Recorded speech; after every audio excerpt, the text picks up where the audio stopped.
Tiniyak ng Iran sa Pilipinas na papayagan nito ang mga barkong patungong Pilipinas at mga barkong may bandila ng Pilipinas na dumaan sa Strait of Hormuz.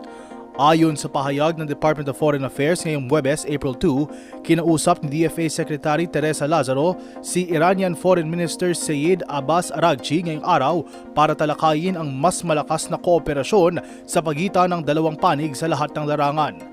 Ibinahagi ng DFA na sa tawag, tiniyak ng Iranian Foreign Minister kay Lazaro na papayagan ng Iran ang ligtas, walang hadlang at mabilis na pagdaan ng mga Philippine-flagged vessels, energy sources at lahat ng mga Pilipinong marino.